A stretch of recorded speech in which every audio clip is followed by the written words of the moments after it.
안녕하세요. 세상을 깨우는 성도님들과 함께하는 케일라입니다. 오늘은 15분 성경 따라잡기 5번째 시간입니다. 오늘의 주제는 솔직히 제가 할까 말까 고민을 하던 주제입니다. 그 주제는 우리 인간은 어디서부터 왔을까? 생명의 기원은 어디에서부터 시작했을까입니다. 제가 이 주제를 굳이 해야 되겠다고 생각한 이유가 있습니다. 저희는 지금 성경을 어떻게 하면 쉽고 재밌게 읽을 수 있을까? 그래서 그 안에서 하나님이 나에게 향한 과 계획을 어떻게 하면 알 수 있을까? 그것을 고민하면서 성경을 읽으려고 지금 공부하는 거잖아요. 그런데 우리 성경의 첫 번째 장, 첫 번째 절인 창세기 1장 1절에 태초에 하나님이 천지를 창조하셨느니라 라고 선포를 하고 시작하거든요. 그런데 그 첫 문장이 저희가 믿어지지 않으면 이 성경 66권을 어떻게 읽겠습니까? 제가 오늘 이 강의를 하는 거는 디베이트를 하고자 함이 아니고 우리가 기독교인으로서 크리스찬으로서 성경을 읽으려면 첫 번째 조건이 성경이 사실이다가 믿어져야 되기 때문이거든요. 그래서 오늘은 제가 잠시 인간의 기원, 생명의 기원에 대해서 얘기를 할 건데요. 저는 오늘 제가 중학교, 고등학교 때 과학 시간에 배운 이론을 한번 다시 생각해 보겠습니다. 그러면 시작해 볼까요? 자, 15분 성경 따라잡기 5강. 나는 도대체 어디서 온 거야? 우리가 학교 시간에 배운 과학에서 우리의 생명의 뿌리를 알려줬던 것이 있죠. 과학이 말해주는 나의 뿌리, 빅뱅 이론이라는 것을 배웠습니다. 빅뱅 이론은 아무것도 없는 곳에서 무기물의 자연 발생이거든요. 빅뱅은 뻥 터지는 거잖아요. 원시 대기 상태에 한 10cm에서 30cm 정도의 작은 물질이 있었는데 굉장히 큰 에너지가, 근데 그게 그 원시 대기의 환경과 맞닥뜨려서 폭발을 했다. 그래서 그 폭발한 것이 지금도 팽창하면서 우주가 만들어지고 있다 라는 게 빅뱅 이론이죠. 우리가 그냥 과학 시간에 배운 그대로를 가져왔습니다. 그 다음에는 생명 자연 발생 이론이라는 게 있네요. 우리가 고등학교 때 아마도 배웠던 것을 잘 더듬어 보시면 생각이 날 거예요. 뭐냐면 무기물에서 유기물이, 생명이 없는 물질에서 생명이 있는 물질이 발생했는데 어떻게 발생했냐면 자연적으로 그냥 발생을 했다. 그게 워낙에는 1936년 러시아의 과학자인 오파린이란 사람이 이론을 만들었어요. 티어리죠. 이론으로만 있었던 그 오파린의 자연 발생 이론을 1954년에 시카고 대학의 스탠리 뮬러라는 사람이 실험을 합니다. 근데 그 실험이 성공을 해요. 자, 이런 모양인데요. 어떻게 만들었냐면 우리가 아마 이거 고등학교 때 배웠던 생각이 저도 살짝 납니다. 뮬러가 실험을 했는데 뮬러가 이런 상황을 만들었어요. 실험 조건이죠.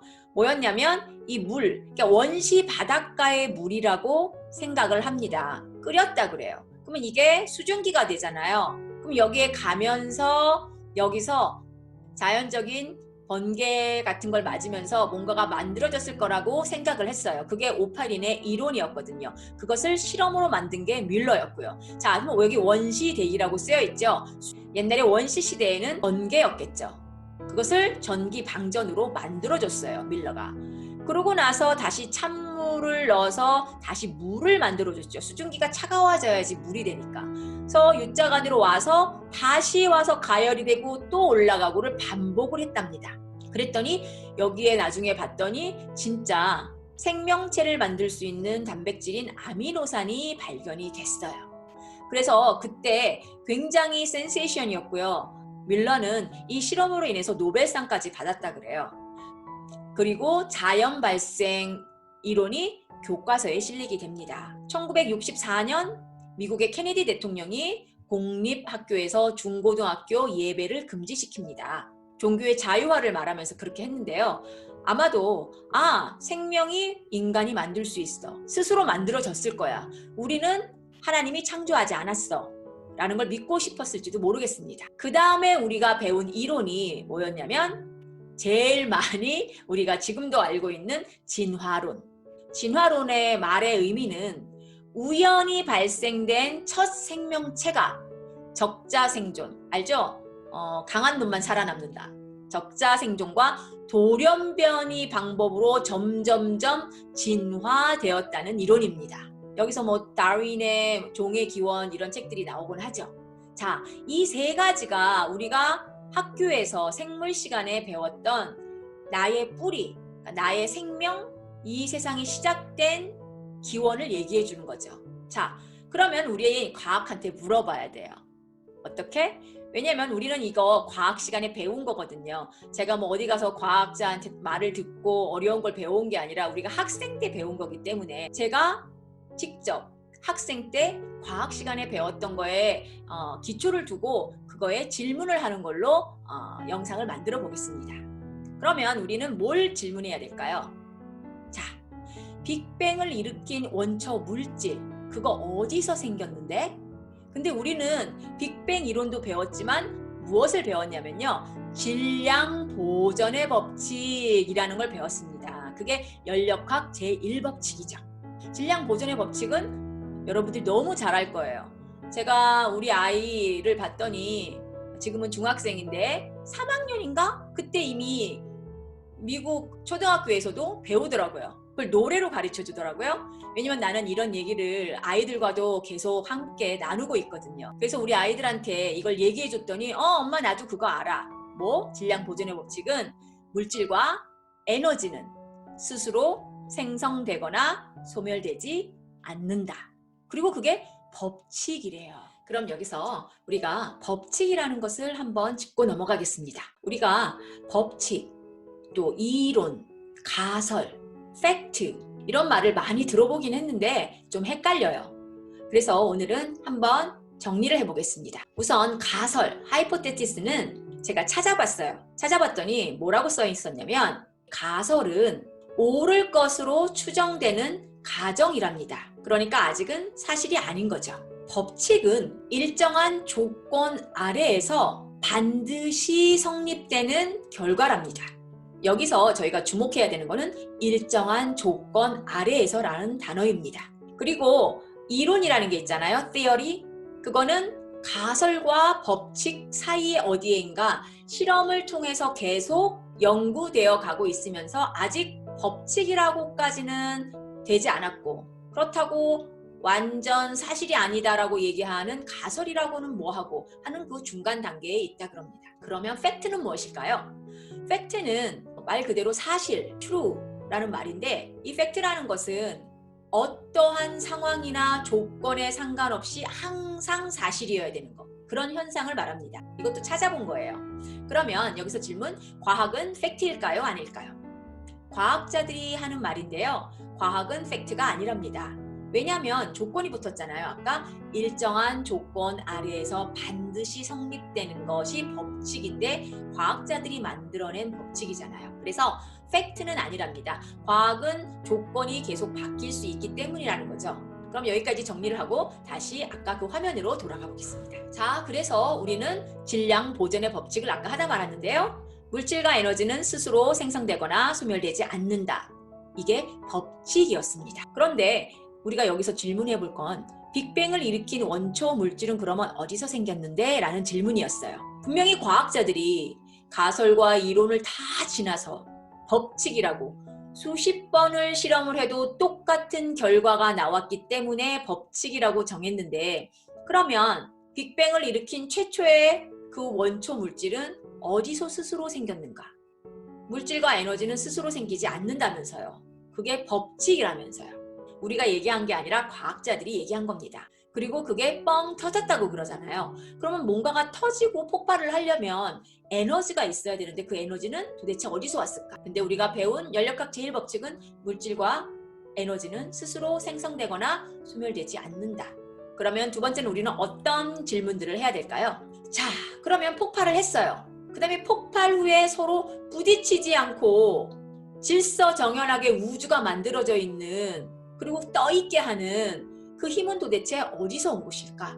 얘네들이 그냥 떠있을까요? 서로 잡아당기는 힘과 유지하는 힘이 있답니다. 근데 그 힘이 0.000000001%만 삐껴나가도 우리의 우주는 다 부딪히고 폭발하고 난리가 난답니다. 그런데 그거를 항상 유지를 하고 있어요. 그냥 폭발을 했는데. 학교에서 배운 연력학 제2법칙이 또 있습니다. 그게 뭐냐면 모든 에너지는 점점 쇠퇴한다. 또 다른 말로 하면 질서적이었던 거가 점점점 시간이 지나면 쇠퇴하고 무질서하게 변한다. 그런데 빅뱅 이론은 뻥 터져서 무질서였는데 걔가 착착착착 질서로 바뀌더라 라는 이론이거든요. 그래서 이건 어떻게 설명이 되죠? 라고 우리가 질문을 할 수 있다는 거죠. 왜냐면 연력학 제1법칙, 연력학 제2법칙은 우리가 만들어낸 게 아니잖아요. 우리가 발견해낸 게 아니거든요.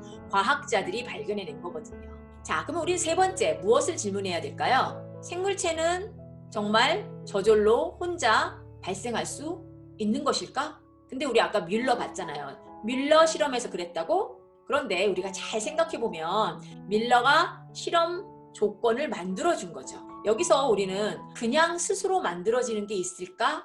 생명체가 아니더라도 우리가 볼펜 하나를 만들더라도 디자인하는 사람이 있을 거며 그 기능에 따라서 스프링을 넣고 얼마나 누르면 볼펜이 나오고 이런 것을 다 설계하는 사람들이 뒤에 있을 거예요. 근데 지금 우리가 이렇게 앉아있는 우리만 봐도 얼마나 완벽한 하나의 생물체인데 이게 정말 자연적으로 스스로 생겨날 수 있었을까? 그래서 생각해보자. 뭘?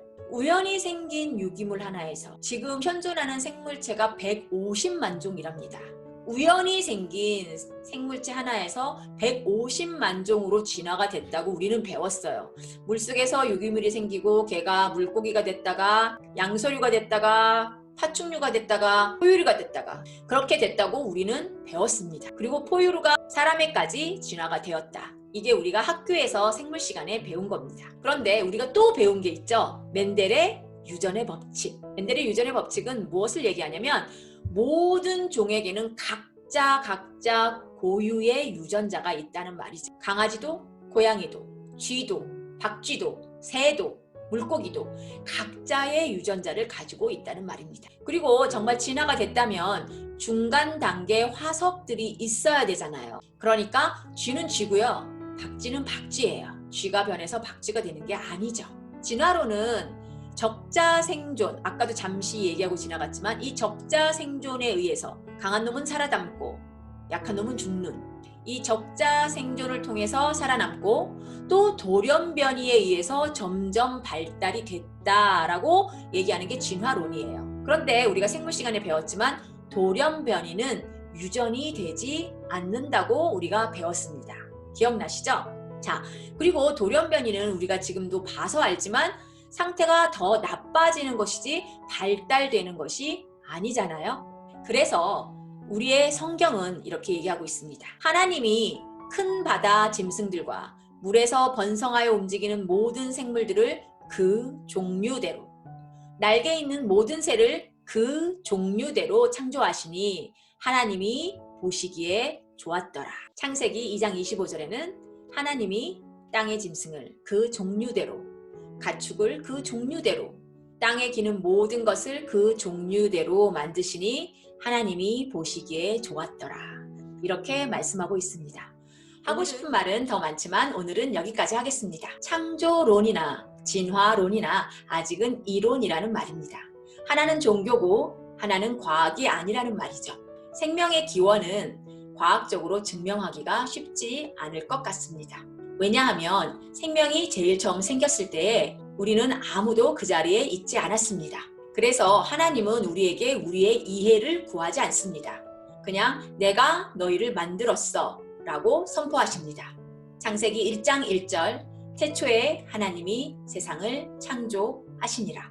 우리는 창조론과 진화론 중에 둘 중에 하나를 믿어야 되는 것이지 하나는 과학적으로 증명이 된 것이고 하나는 종교적으로 그냥 믿어야 되는 것이 아닙니다. 이것에 대해서는 앞으로 공부하면서 좀 더 알아보기로 하겠습니다. 오늘은 여기까지였고요. 깨어있는 성도님들과 함께하는 케일라였습니다. 감사합니다. 저희 채널은 기독교인이라면 꼭 읽어야 할 성경을 쉽게 읽을 수 있도록 도와드리는 채널입니다. 그리고 우리의 신앙을 마지막 때까지 굳건하게 홀드하고 킵할 수 있도록 같이 동역하는 채널입니다. 주위에 혹시 성경 읽기를 어려워하시는 분들에게 저희 채널을 소개해 주세요. 감사합니다.